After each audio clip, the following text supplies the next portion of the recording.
Hello, ladies and gentlemen, and everything in between. Welcome back to Geeks Reads. Today I want to talk about Jade Legacy by Fonda, the final book in the Greenbone Saga, an image of which you will see here. There are a couple major spoilers for the previous book because it leads into the start of this book. At the end of the final book, the major event at the end of the book was that Andin and Wen had both been ambushed by criminals, and they attempted to execute both of them by suffocating them. Wen's heart stopped. She technically died, but rescue showed up in time to keep Andin from dying. He used his Jade abilities to restart her heart. Andin decides this is a better use for his Jade abilities than being a warrior. He feared becoming a weapon and losing control and going insane and killing people that he didn't want to. He figures he could heal as opposed to harm, and it fits his personality better too. Wen, on the other hand, suffered some brain damage as a result of being suffocated and being technically dead for a short period of time. This book takes place this book starts about a year and a half or so after that. Andin has gone to study medicine. Wen has had a very, very long recovery. She has difficulty speaking, difficulty walking. She can think clearly, although she has lost some. She doesn't remember as well as she used to, but she's having physical problems and having to do physical therapy and having a hard time. The fact that she lied to Hilo, went behind his back to become a Jade rat, a white rat, which is a smuggler for the clan, behind his back without telling him, and almost died because of it, has put a serious strain on their relationship. And it's also put a relationship on his strain on Hilo's relationship with his sister Shay, who agreed to allow Wen to do this. So at the start of the novel, like I said, it's been about a year and a half.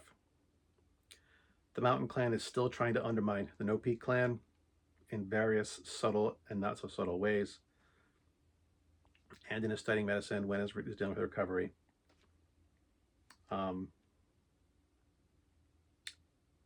Shay is having some difficulties because she realizes that Hilo is not quite as bumbling, is not as, how do I put this? Hilo is more clever than people give him credit for. And he's cultivated that too. He's made people think he's nothing but a headstrong thug. But he's actually very intelligent. He hates meetings and business details, but he has an excellent memory and an excellent instinct for people.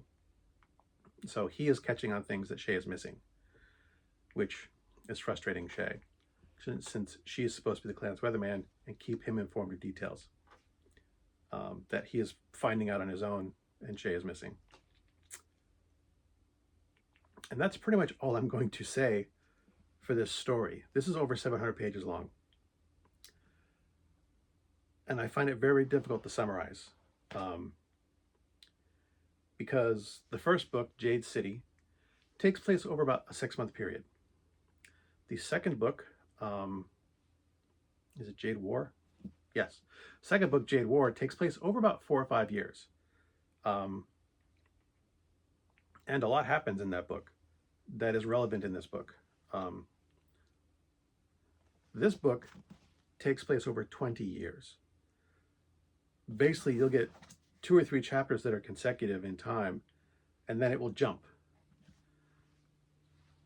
Basically, like chapter 2, there's date headings on some of these chapters. Like chapter 2 is the 6th year of the first month, and then you got where was the next one? The date, not the next one, but like let me find one. What must be done? Come on, keep going. If I was smart, there we go. Yeah, chapter 49, the Prince's Stand, the 22nd year, 12th month. So this section is from the 6th year to the 22nd year. So this is like an 18-year time span. So, I mean, these relationships continue to build, Hilo and his wife Wen as the pillar and the wife of the pillar in the clan, Shay as the weatherman, Andin as the adoptive cousin who um, the clan kind of uses for his not, for his not uses, but he puts his skills to use for the clan. He trained for 4 years, the second book, in the country of Hispania, went to college there, knows the language, knows people there. So, he does things in Hispania for the clan, try and, expand the clan's businesses and activities, expand the clan's interests. There are some personal relationships with that, and then being a closeted gay man in a society that doesn't accept queerness that well, his lack of relationships or options really. Shay's failed relationships, potential relationships. You have the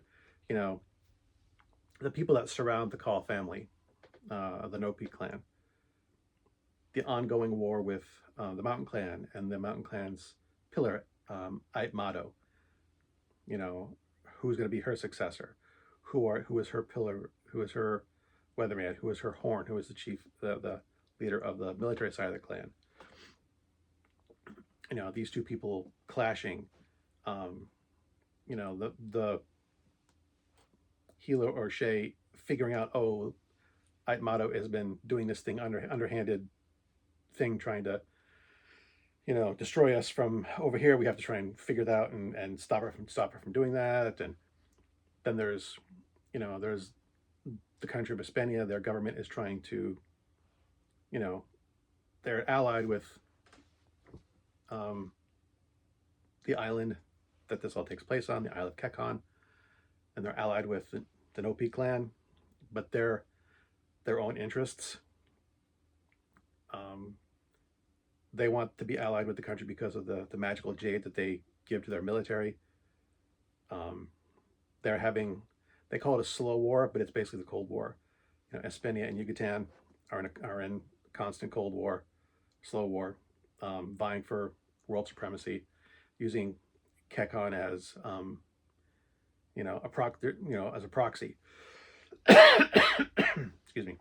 No Peak is allied with Espenia. Aitmato is allied with Yucatan. So, there's all this stuff going on. And it's primarily through Andon's viewpoint, Hilo's viewpoint, and Shay's viewpoint, but we occasionally get other people's points of view. But it's just this 20-year-long Cold War between these two families, the Call family and the Ait family, or Ait family. However, it's spelled A-Y-T. I'm saying it Ait family. Between the No Pink clan and the Mountain clan. Them both trying to destroy each other over events that happened sometimes, some of it in the first book, some of it prior to the first book, but it's like, it's just this slowly ongoing conflict that we get brief insights to. And it's good, but it's disjointed is the best way I can say it, because you'll get, like I said, you'll read like 2 or 3 chapters. It's like, oh, okay, this is what's happening now. Da da da da. It's Hilo's viewpoint, Shay's viewpoint, Andon's viewpoint, and then there's a side character named Barrow who can't use Jade, but he's kind of been a background character in their lives, either sometimes unbeknownst to them. He doesn't like the clans. In the first book, he tries to steal the family Jade. He accidentally kills Lan, the pillar of the OP clan, and Hilo's and Shay's older brother. Then digs up his body and steals his jade for himself in the second book. So, and just like I said, he shows up periodically. He hates the clans, so his stuff shows up occasionally. And then it's like, okay, cool, we got going on. Boom. Oh, it's 6 months later. What the hell's going on now? So it's more a collection of short stories about the Call family and the things going on around them than a real continuous narrative. The narrative is continuous, but it's very loose, and it has jumps and starts. So it took me a long time to read, not because it's 700 pages. I read The Way of Kings, which is over 1,200 pages, in 5 days because I loved it and I couldn't put it down. This was just because it is so disjointed, and it does have fits and starts in it. Um, it does pick up speed towards the end of the book, as things come to a head between the two clans. There is a bit more action. Things happen, the there's fewer jumps, or maybe, I don't know, there are still some. There was like a 3-year gap, I think, towards the end of the book, and we don't even see it get to the conclusion of what happens in one of those jumps. It's like, okay, they've discovered this plot by the Mountain Clan. We have to solve this problem, and then jump ahead 6 months. Good thing we solved that problem 6 months ago. It's like, so we don't even get to see the conclusion of that. So there is still some of that later in the book, but it is really good. It ties up a lot of the loose ends of the story. There are still a few, but not many. This is the end of the story. I mean, that doesn't mean there couldn't be more stories written. Hilo and Wen's children do grow up in this book. They're the 2 biological children that they have, and then they adopted Lan's son from who was found during the second book. So, Hilo's children grow up during this book. There could be more stories with them. This series certainly could continue. The clans still exist. Espenia and Yucatan are both still doing a proxy Cold War with each other and trying to use Kekon to do it, and Kekon's magical Jade. Even though things have resolved cleanly enough that there doesn't need to be another story. But there are enough interesting characters that there could be more books written. There's also the history, what happened before this. I'm not saying there is. That I'm not saying anything about Fonda writing more books. I think there's enough interesting material that there could be a whole series on this. I would definitely be interested in reading, stuff about the history of the OP clan and the Mountain Clan before they became rivals. They were, and it's been mentioned several times throughout the whole series that in the past they were close allies and friends. The leaders, Hilo's grandfather and Aitmata's grandfather. Not sure how exactly what that is. I think it was their father, but the 2 of them, the pillar of the Mountain Clan, the pillar of the Nopi clan, they were close as brothers at one point during the Shatarian occupation of the Isle of Kekon. And then once they ousted the invaders and tried to set things up, something happened to turn them into rivals and enemies. And I have no idea what that was. I know some of the difficulties they faced during their rivalries, but beyond that. So there's a wealth of material here, and there's a wealth of material in this damn 700-some-odd page book. How many pages we got? 713 pages. It is a good conclusion. I just personally found it tough to find a reason to pick it up again, because I knew in 15, 20 pages the story would shift completely. What book did I review last? Not Dungeon Crawler. There was another book that I read that had multiple viewpoints. I don't remember what it was. This seems to be the second book with multiple viewpoints that I've reviewed that I had issues with. And I cannot for the life of me remember which one the other book was.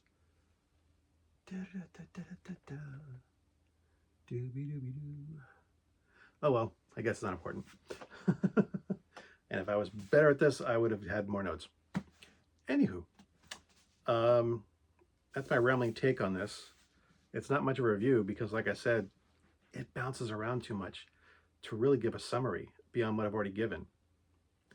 This is the ongoing 20-year rivalry of the Mountain Clan and the Nopi clan, told from the Nopi clan's point of view.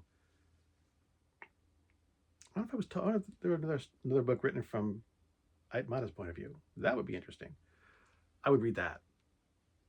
But yeah, end of the saga. It was good. It was just difficult for me to read, to continue reading it, because it just bounced around too much and was too disjointed for my liking, in my opinion. So, as always, thanks for watching. As always, my stuff is crap. And until next time, good hunting.